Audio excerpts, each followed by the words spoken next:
Deutschland approached their World Cup qualifying group game with Slovakia, ranked 9th in the world. Meanwhile, their opponent, Slovakia, are ranked 52nd. And if you had the misfortune to watch that game, then you'd be thinking, those rankings surely should be the other way around. Oh, not the best night for Julian Nagelsmann. So this is our attempt to try and analyse just what went wrong. Let's have a look at the two sides. Let's have a look at how they lined up in terms of the starting formation, their personnel, and what both managers were looking to achieve on the pitch. Let's have a look at Slovakia first, managed by the very short but very dapper Italian Francesca Calzona. That's right, Francesca Calzona, 56. It sounds like a dating profile. He's 56. He's Italian, well dressed. He spent most of his managerial career in Italy. He's managed the likes of Perugia, Empoli, Cagliari, and more recently in the 23/24 season he was managing Napoli. That's right, he managed Napoli for 16 games and had a points per win or points per match ratio of 1.16. He lined his Slovakia team up, did old Calzona, in a 4-3-3. The goalkeeper then might be familiar to anyone that's been watching the Premier League over the last 15-20 years. That's Martin Dubravka. That's right, Martin Dubravka, 53 caps at international level, men's international level for Slovakia. He has previously been on the books for the likes of Josh Bosch Darts in one for Manchester United, for Gary's Toon Wyman for the Newcastle, of course, where Nick Voldemada now plays. And currently, Martin Dubravka is on the books with Burnley. That's in the English Premier League. Slovakia then went the back four. David Hancho, because he plays for Atletico Madrid, so let's emphasise the Davidness. He is playing at left back. David Hancho, 52 caps and 5 goals coming into this game at international level. At right back, we've got Jomber, tall guy, not much hair. He's playing the Saudi Pro League. The back two, then the two centre backs are Scrivener and Satka. In the middle then of a 4-3-3, you've got Stanislav Lobotka, 65 caps and 4 goals for Slovakia. Interesting that he plays for Napoli. Got this feeling that old Francesca Calzona must have brought him into the club. You know, birds of a feather flock together. Two guys from Slovakia, language problem sorted. I got a funny feeling that happened. Anyway, Lobotka of Napoli in the middle, and the two guys playing either side of him are Duda and Berro. Yeah, Matthias Berro. Again, anyone that's been watching the Bundesliga, anyone that's been watching this channel over the last few years will know about Matthias Berro, because he plays for VfB Bochum. That's right, Rise Football Paradise. He's a huge Bochum fan, adopted Bochum fan. He was in the Bundesliga, they got relegated, so he's now in the Zweite Bundesliga, the Bundesliga 2 with VfB Bochum.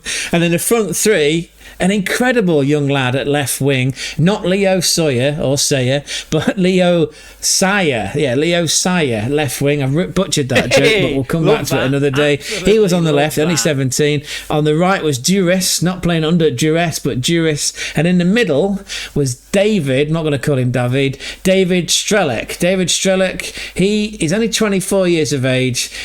28 caps and 6 goals for Slovakia. He's interesting enough just made the move from Slovak Bratislava to Middlesbrough. That's right. He'll be playing in the northeast for Middlesbrough, and we're going to see him, aren't we? That's right, Gonzo. Well, you won't, because you'll be playing Football Manager holding down the fort, but we're going to see him in a few weeks when Middlesbrough come to Hull, because of course we are season ticket holders for the Tigers in the EFL Championship. Go any further, make sure you hit that subscribe button, because that way you'll be notified when we drop more videos right here on the German Football Spotlight channel. And also hit that like, because that way the algorithm will pick up more of our videos and it will be able to grow our audience, and that way we can all grow together. Danke. As for Deutschland under Jürgen Nagelsmann, under little Julian Nagelsmann, it's a 4-2-3-1 classic, because that's the formation he played when he was managing RB Leipzig and Bayern München. It's a 4-2-3-1. Oliver Baumann of Hoffenheim in goal. There's a surprise. Coming in for his 5th cap. That back four then. Maxi Mittelstadt, who Gonzo is convinced it's Aaron Ramsey from A Different Life. Aaron Ramsey, of course, used to play in the middle for the Arsenal. Maxi Mittelstadt of VfB Stuttgart, left back. Namandi Collins in for his first start from Eintracht Frankfurt, playing right back, which is, again, something we did point out in the preview video, that he's a centre-back by trade, but because of that flexibility, that versatility, not surprised that Julian Nagelsmann put him out to the right. And he did this because Joshua Kimmich, part of that double pivot, Joshua Kimmich must have refused to play right back. He wanted to play in the middle. He was paired up with the boxer, no relation of Ben, Angelo Stillo. That's right, Stillo from VfB Stuttgart. And in the front four, which the three anyway, in the attacking midfielder positions, Serge Gnabry, the builder from Bayern Munich on the right, Florian Wirtz from Liverpool, although you wouldn't have thought it based on this performance, on the left, and Leon Goretzka, LA Fitness Leon Goretzka, in the number 10 role, feeding Nick Woltemesse, who, of course, not long ago signed for Newcastle United, signed for the Toon, signed for Gary's team in the English Premier League. To quote Julian Nagelsmann in his post-match press conference, he said that the Deutschland players were miles away from everything and that their opponents in Slovakia brought more footballing quality to the pitch. He also heavily criticised, and it feels like he was right to do so, his team's lack of emotionality, suggesting that the players that he picked were not invested. They didn't really care. They went up for the sacrifice for this gorgeous white tricot.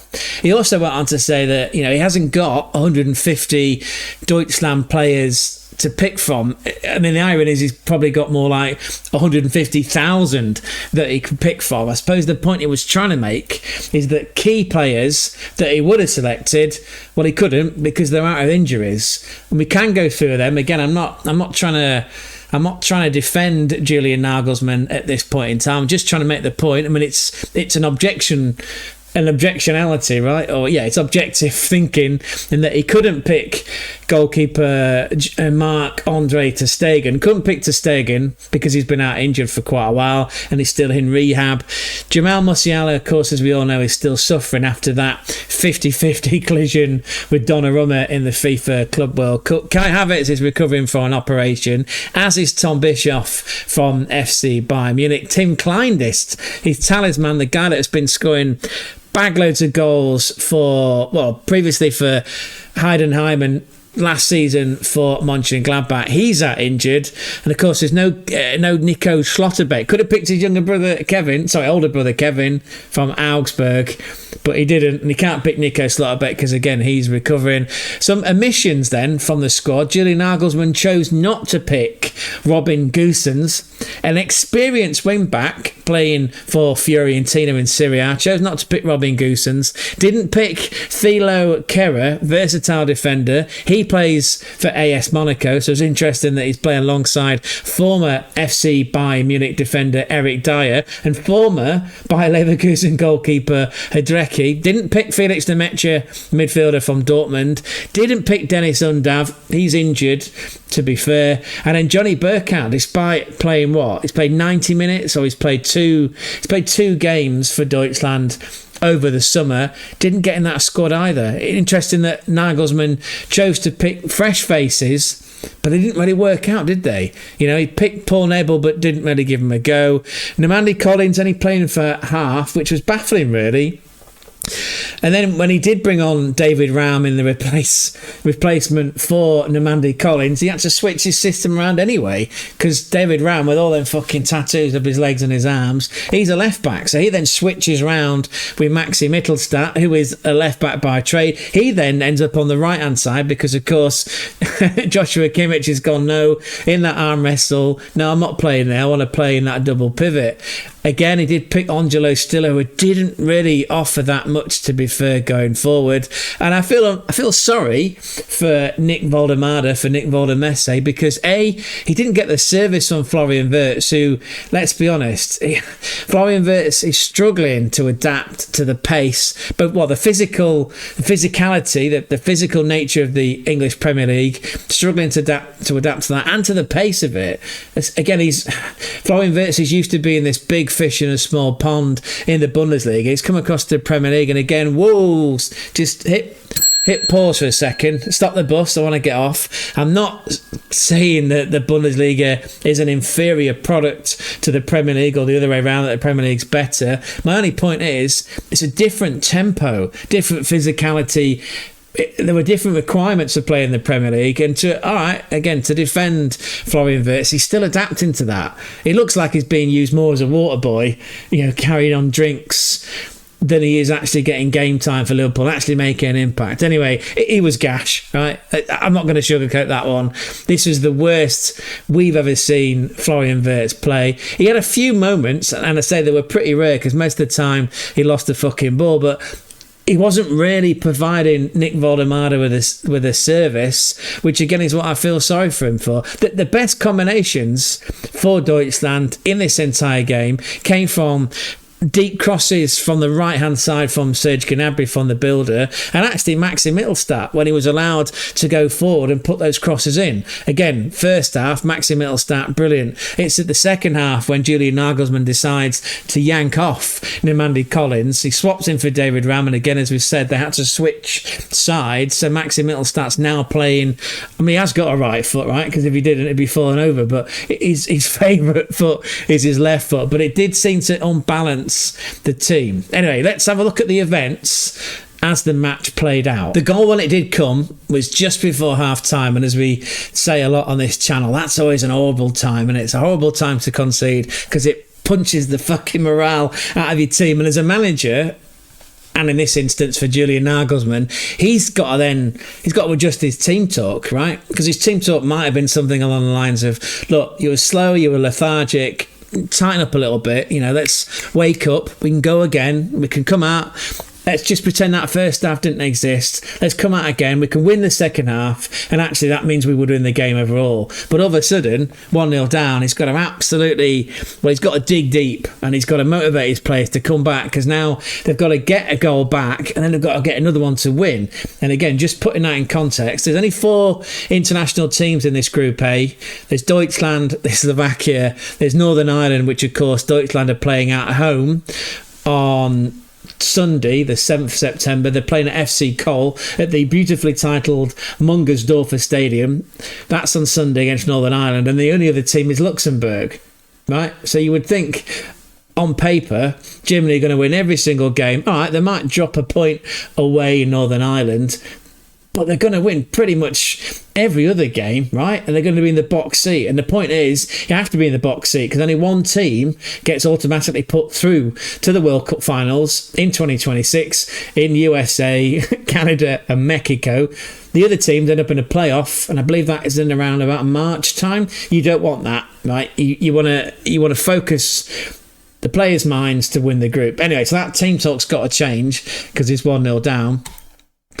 Talking about how this goal came about, I mean, credit to the left back, David, the adopted Spaniard, David Hancho, right? He made this goal, coming from left back, carrying the ball all the way into midfield, into the final third that I would say Deutschland were defending, but there was no one there. Again, if you freeze frame the moment where David Hancho, he's on the edge of the 18-yard box, he puts the ball wide to his left, not to Leo Sayer, but to David Strelec, the forward that's just signed for Middlesbrough. David Strelec has got the ball on the left of the 18-yard box. Just look at who's around. There's no one there, right? Literally, David Hancho is running into empty space. Antonio Rudiger is not even in the picture, right? The only defenders in the picture, if you freeze frame the moment before the goal goes in, it's Angelo Stiller on the right, and it's Joshua Kimmich. Leon Goretzka, he wasn't tracking back. He wasn't really putting the effort in.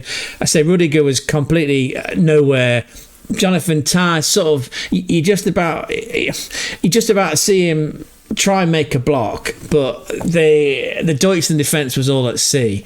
Yeah, they were caught literally on the break because their lack of shape, lack of focus, lack of concentration is the key point to be made. And again, that sort of comes back to the comments that Julian Nagelsmann made post-match in his press conference and his presser, is that there was no emotionality, there was no sacrifice, there was no desire to track back. Do you know who did track back a lot in that first half? And I've got to say, I'm changing my opinion of him, albeit slowly. Serge Gnabry, the builder, umpteen times in that first half up until this goal goes in. He seemed to be the only one that was really getting back and putting a block in, making an interception, making sure that he was in the way so the ball would cannon off him and go out for a Slovakia throw-in. He was the only one that was really trying. He's a fucking right winger. Well, technically he's a left winger, but he's playing on the right hand side, right? So that doesn't say a lot about the rest of the defence and the shape of that. They go through this in training week after week for their respective domestic clubs in the Bundesliga, and I'm sure that Julian Nagelsmann's drilling it into them again in the rare amount of time, the select amount of time that he gets to spend with his players. You work on shape,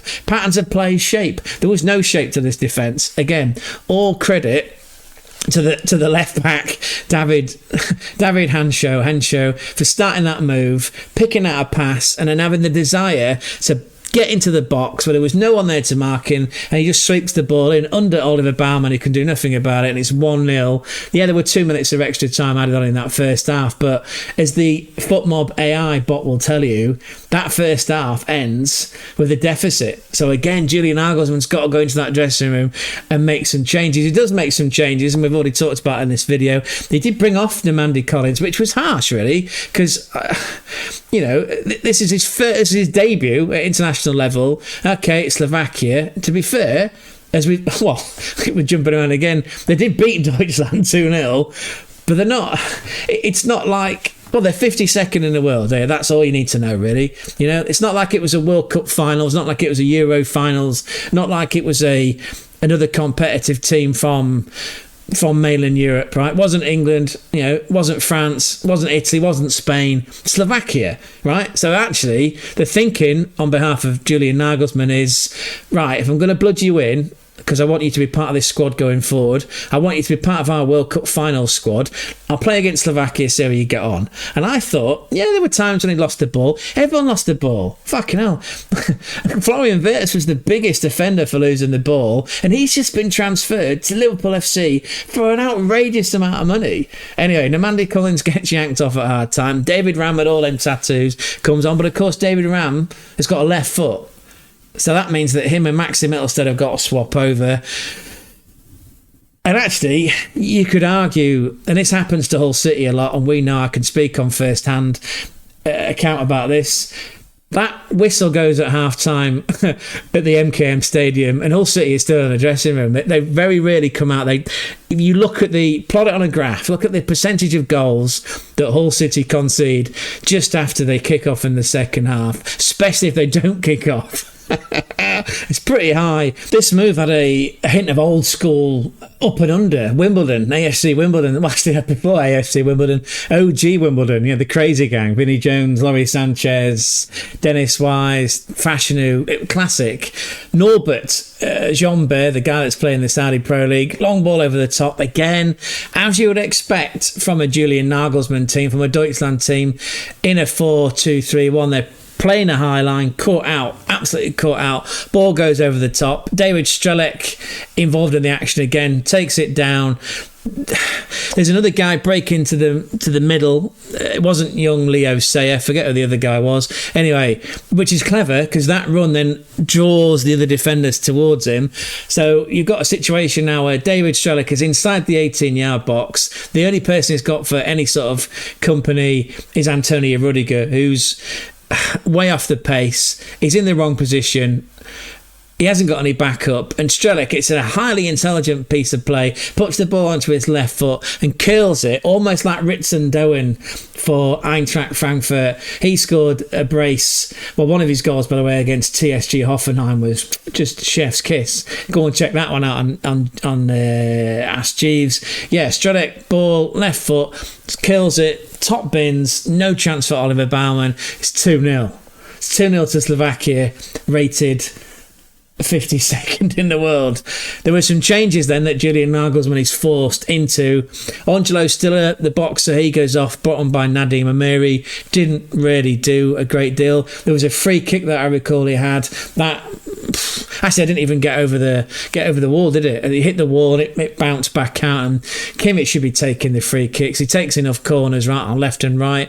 Yeah, we should let him take the free kicks. Rudiger gets the yellow card. Karim Adeyemi of Dortmund comes on for Serge Gnabry. He did seem to upset the likes of Jean-Bert and Hancho because he was making runs, because he's fast, isn't he? He's literally... Karim Adeyemi is one of the fastest footballers in the Bundesliga. Was lacking though in quality. Again, I recall there was a few chances or few half chances that Deutschland did create, but again, Nick Voldemade, bless him, just wasn't getting the service. They were having to go deep themselves then by that point, Deutschland, pumping balls into the box. I mean, you would, it's a smart play. There were older people that sit around me, more mature, more savvier football fans, aficionados that I sit around at Hull City, who say, look, if you're struggling and you've got a big man up front, just go along. It's hold-up play, as we've established, because you can go and check that video out in our back catalogue. We did a whole video about Nick Voldemade and the saga of was he going to FC Bayern Munich or not on a permanent transfer. He's got brilliant hold-up play, but he's also exceptional with his feet. He's a brilliant technical player, left and right foot. Recorded 31 or 36 dribbles last season. So for a guy that's 6'6" in height, he's exceptionally good with his feet. Just use him as a hold-up play. Let him knock the ball off. All right, there was no Nicholas Fulkrug from West Ham. Few beers, because I think he pulled a muscle before the game. Well, in training, pre-game. So he couldn't really come off and make an impact, and that was it. And I know, and this is often called out to me by the likes of Dishy Danny and Big Jim up the Chelsea, right? There are set windows in which you can make substitutions, or certainly you can in domestic football, in the Bundesliga and in the EPL. I'm sure other leagues of yours throughout Europe and indeed the world, there are set windows in which you can make your allocation of substitutes, which is usually 5. It was 4, then COVID changed. There was a rule change because of COVID, because of players' health and fitness and well-being. There's 5 substitutes that he could have chosen for. Fucking had about 19 people on the bench. He just didn't make enough of a switch. What's that? So that's Adeyemi, Amiri, Raum. That's 3 changes, 3 substitutes that he made from a potential of 5 in a game where they were 2-0 down just before the hour mark. So that's a good 30 plus whatever overtime is added on for injuries at the end of the game. That's a potential 40 minutes in which he could have brought on 2 more bodies, attacking with an attacking mentality to really go for the game. Because of course now they've lost that opening game 2-0. Goal difference is not looking great. At least it wasn't 3-0, which it could well have been, by the way. Could well have been a lot heavier. To be fair though, I suppose the chances that Deutschland did create, there was a good piece of interplay between very few and far between, by the way, between Florian Wirtz, Voldemade and Gnabry. Actually, I think not Gnabry, Gretzka, sorry. Just before the second Slovakian goal goes in, Gretzka has a chance on his left foot and he hammers it right at Dubrovka and it goes out for another corner. That was a clear-cut chance. And again, looking at the levels of concentration, they just weren't present. Deutschland, they were very lethargic, very sluggish. Certainly at the back, it's all right playing a high line. It's almost quite arrogant in a way, playing a high line against what you perceive to be a lesser team. But with people like Leo Sawyer on the left, that Duris on the right, Strelec, Lobotka knows how to pull the strings. He's 30 years of age. He's playing in Serie Serie A. All right, the pace of the game is very slow, but he's a creative player, Lobotka. Well, he's not as a defensive midfielder, but, almost playing that Pirlo, deep lying playmaker sort of role. He can feed a ball out. And that's exactly what happened to Deutschland. Because they were playing that high line, but because they were so sluggish, just looked, I don't want to say unfit, just didn't look with it. Just didn't, mentally, they weren't present, which is the point, again, that Nagelsmann's making in his post-match presser, that there was no emotionality on show. No one wanted to die for this tricot. It was going through the motions. And at 2-0, by the way, again, that means now that Deutschland have to win every single... Well, they don't have to, I guess, mathematically. There's still a long way to go, but there's 5 games left in this Group A, and Deutschland have to win every single one to occupy that top spot. Because, again, if you miss out on finishing first, you're in a playoff, and that's a crapshoot, right? That's number one. That's a lottery, because you don't know who you're going to be up against. The whole footballing landscape in Europe for these World Cup qualifiers could look very different, very stark, very stark, very, very ominous come March next year. So Germany has slipped up there. Dubravka did his job. Not surprised he got the superior player of the match. If we look around the rest of his colleagues, Dubravka, here's that Leo Sawyer, by the way. Not the singer with the permed haircut. 19 years of age, playing the Eredivisie for Feyenoord. 3 total shots of his own.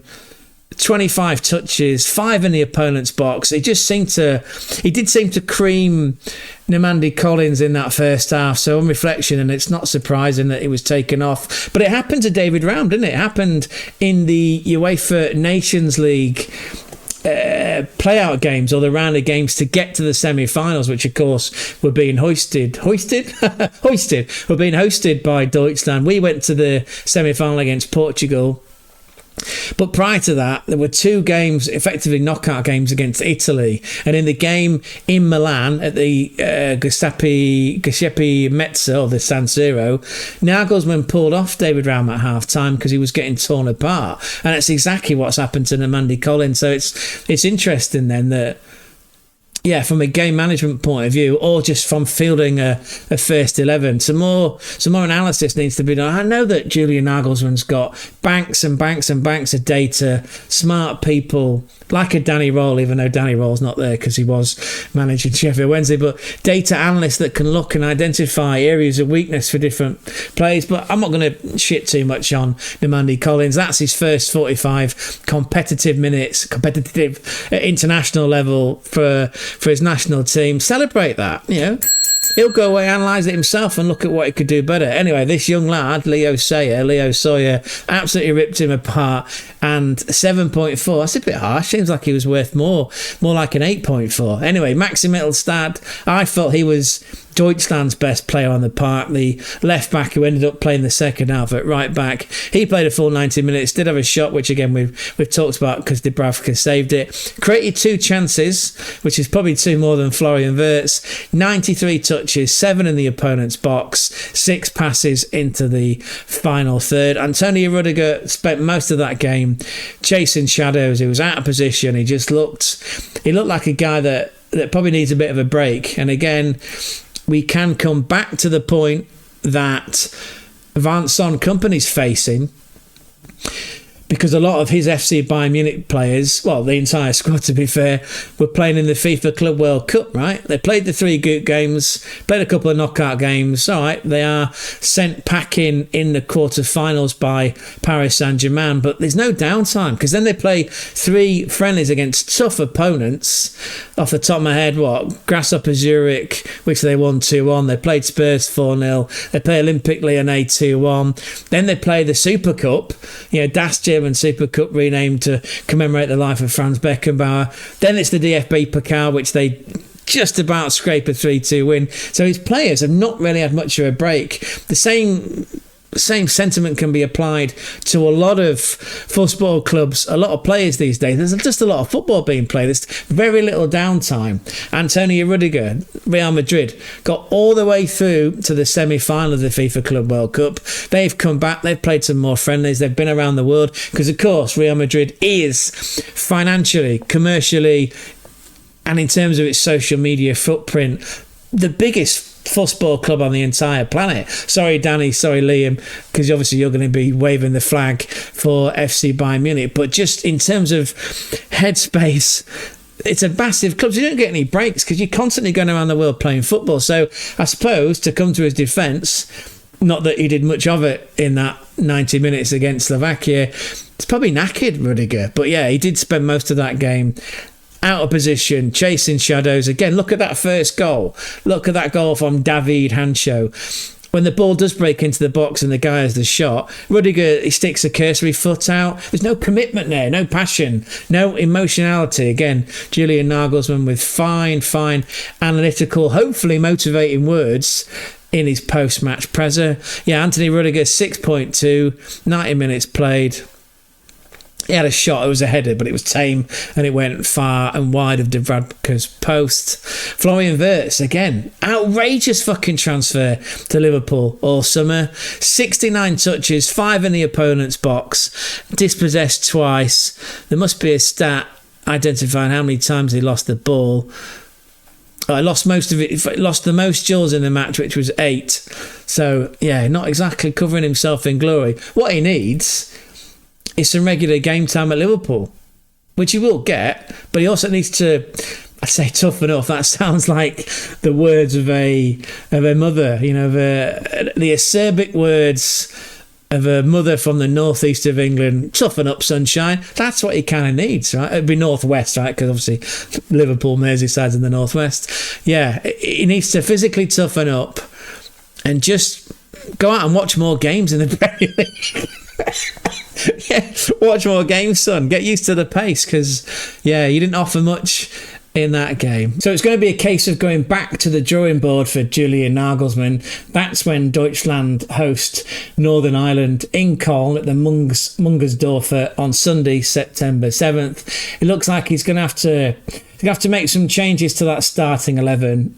Personally, we would like to see him drop the likes of Leon Goretzka and Serge Gnabry, and potentially even swap out Angelo Stiller. Let's have a look at the likes of Pascal Gross.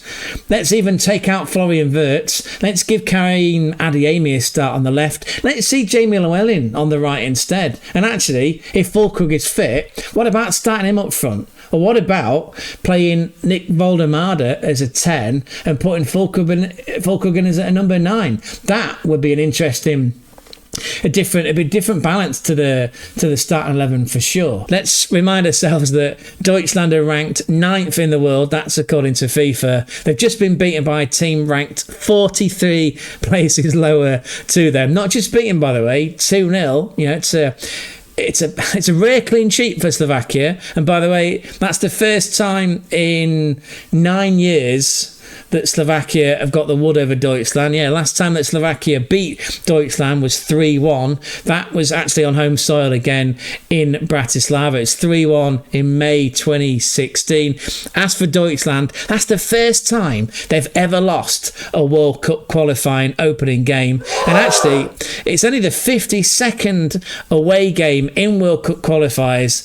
For the first time they've actually lost. Their record goes 41 wins, 10 draws. That's the first time in 52 away games that the Deutschland national men's team have actually lost a game. So if you are out there and you are wearing one of these tricots, or if you've got if you've got Deutschland blood running through your veins, what do you think of that performance? What do you honestly think of that performance? And what would you do different? What messages or instructions or shouts, obscenities are probably included, some blue language in there. What instructions would you give to Julian Nagelsmann coming into that Northern Ireland home game on Sunday? What would you say to him? So what are your takeaways for the performance on the pitch? What would you say to Julian Nagelsmann? And who else would you want to see in that Deutschland starting 11? You know what you do, right? You know what you can do? There's a comment section down there. It's got your name written all over it.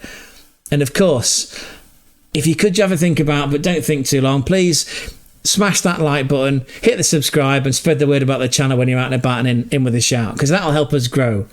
And do you know what? It'd be great to grow together. Let's build this community together here on Planet Football. So the takeaway is that Deutschland have been beaten for the first time in a World Cup game away from home. First one in 52 games.